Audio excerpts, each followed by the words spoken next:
all of you। देखिए बच्चों, आज की वीडियो में आपका सभी का स्वागत है।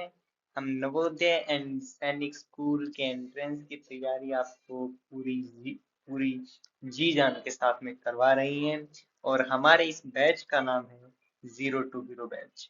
तो चलिए ज्यादा समय न लेते हुए हमारी वीडियो की तरफ चलते हैं और जानने का प्रयास करते हैं कि कुछ क्वेश्चंस जो कि आपके जीके के लिए काफी इम्पोर्टेंट है और आप सभी को पता है कि 50 मार्क्स के सिर्फ जीके के क्वेश्चन ही आते हैं। तो इस वजह से कुछ क्वेश्चंस जो कि एग्जाम में रिपीटेडली आ रही हैं, उसी थीम के आधार पर मैंने ये क्वेश्चंस बनाए हैं। तो आप इन सभी को देखिए और समझिए कि कैसे सिलेक्शन के लिए ये सब चीजें जरूरी होती हैं। तो चलिए चलते हैं वीडियो में आगे। तो चलिए पहले क्वेश्चन की तरफ देख लेते हैं। इसमें बोला गया है which of the following was the capital of the Mauryan empire. सबसे पहले आपको मैं ये बता देता हूँ कि मौर्यन एम्पायर से पहले या फिर मौर्य साम्राज्य से पहले नंद वंश का शासन था। आप सभी जानते हैं कि जो कौटिल्य जो थे या फिर चाणक्य जिसको बोलते हैं, इनकी एक रचना है अर्थशास्त्र नामक बुक की। इसमें उन्होंने उस समय की सभी तत्कालीन पॉलिटिकल सिचुएशन के बारे में भी ज्यादा अच्छे से बताया है कि एक राजा को क्या करना चाहिए किस स्थिति में। ठीक है, तो कौटिल्य का जो है अपमानित कर दिया था महापद्मानंद ने। ठीक है, तो इसका बदला लेने के लिए कौटिल्य जो है चंद्रगुप्त मौर्य को, ठीक है, चंद्रगुप्त मौर्य को शासन में बिठवाते हैं।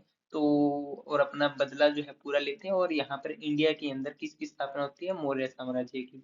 चंद्रगुप्त मौर्य जो थे उन्होंने जैन धर्म को अपना लिया था अंतिम दिनों में, जबकि जो अन्य जो शासक थे उन्होंने, जैसे कि अशोक था, अशोक ने किसको अपनाया था? अशोक ने बौद्ध धर्म को अपनाया था। और बौद्ध धर्म के साथ में ही इसने जो है बौद्ध धर्म के प्रचार और प्रसार के लिए काफी सारे कार्य किए थे, जैसे सांची का स्तूप हो गया। तो ये सारी चीजें उन्होंने किए थे। ठीक है, तो अब हम बात कर लेते हैं ऑप्शंस के बारे में। पाटलिपुत्र है, तक्षशिला है, वाराणसी है, अयोध्या है। ये दोनों तो होंगे नहीं क्योंकि ये तो अभी के हैं ज्यादातर, मतलब उस टाइम पर इनका नाम ये नहीं था।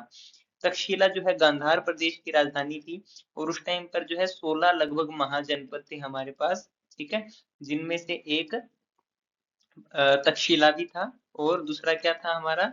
हमारा मगध था। मगध की क्या थी? मगध की राजधानी पाटलिपुत्र थी।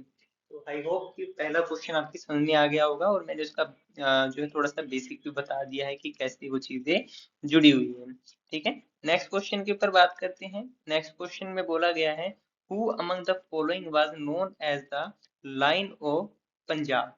ठीक है, पंजाब का शेर किसे बोला जाता है? महाराजा रणजीत सिंह जी को। क्योंकि महाराजा रणजीत सिंह जी ने जो है जो सिखों के साम्राज्य को जो है काफी जो है सुदृढ़ किया था, मतलब उसको बहुत ज्यादा स्ट्रोंग कर दिया था। तो इस वजह से किसको बोला जाता है?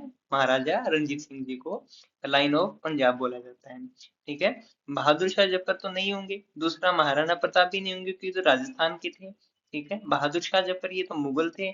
तो मुगल और सिखों के बीच में जो है संबंध तो ठीक थे, बट कुछ समय पर खराब भी हुए थे।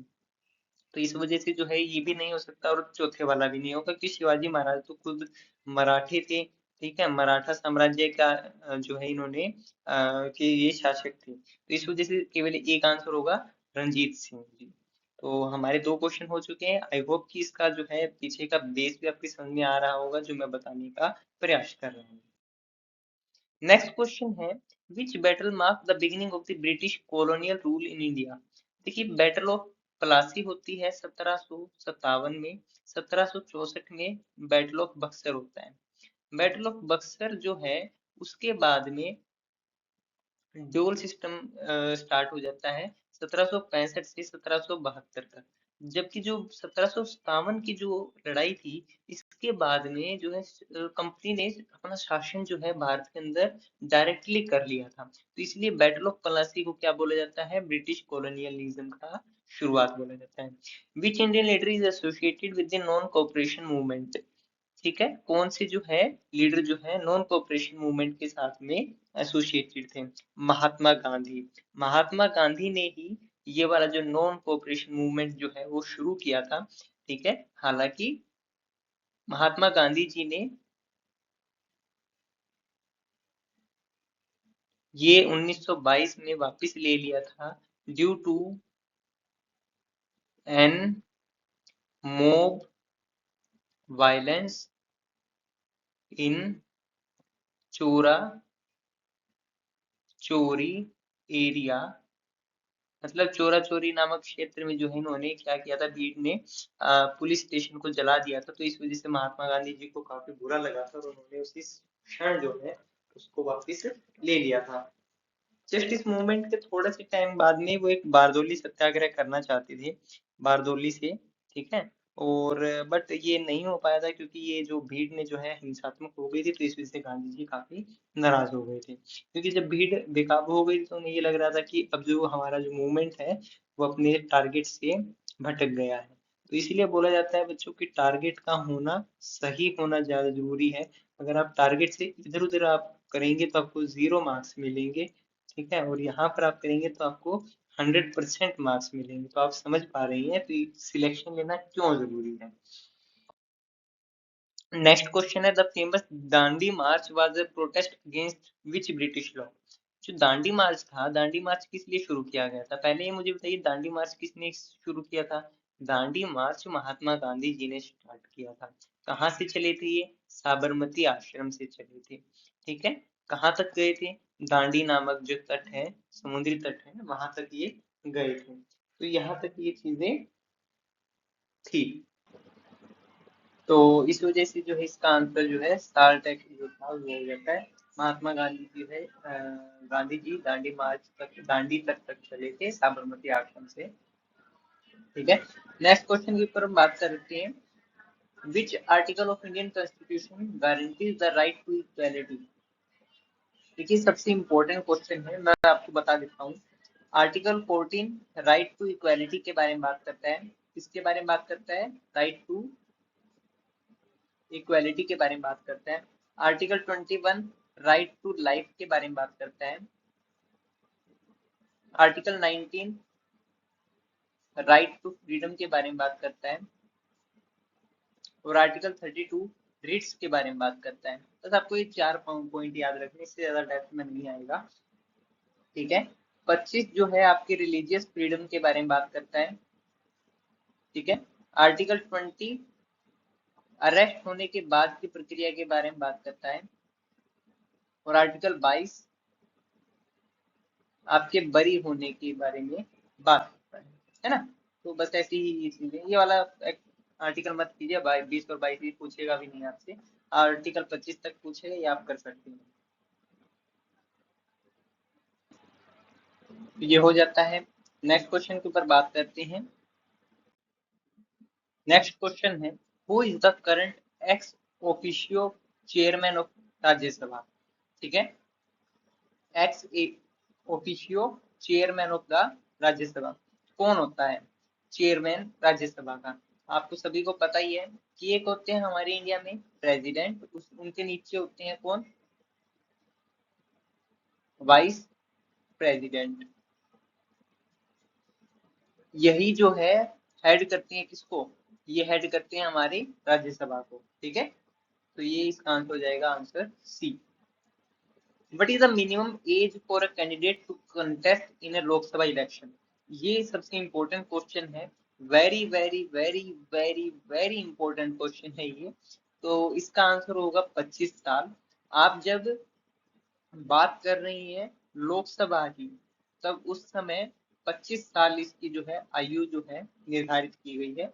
जब राज्यसभा की बात हो जाए उस समय उम्र जो है 30 साल मिनिमम रखी गई है। कितनी रखी गई है? 30 साल। कितनी? 30 साल। किस केस में? राज्यसभा के केस में, ठीक है। बस ये जो भी इम्पोर्टेंट है इसमें क्वेश्चन। नेक्स्ट क्वेश्चन जो है इंडियन कॉन्स्टिट्यूशन जो है अडोप्टेड कब किया गया था, बन कब गया था? पहले तो वो बताइए मुझे। 26 नवंबर 1949 को बन गया था, बट हमने लागू किया था कब? 26 जनवरी 1950, क्योंकि ये काफी इम्पोर्टेंट जो है दिन माना गया था। पहले ही इसका कुछ ऐतिहासिक बैकग्राउंड है इस वजह से। D option is the right answer. Which constitutional amendment guaranteed the right to vote to all citizens above 18 years of age? 18 plus age वालों को कौन से अमेंडमेंट ने राइट टू वोट दिया? 61वां संवैधानिक संशोधन था, मतलब 61st अमेंडमेंट एक्ट था, उसने ये वाली चीज जो है कर दी थी। ठीक है, तो आज की पोस्ट में इतना ही था, 10 मिनट का वीडियो है, मोर देन 15 क्वेश्चन हैं।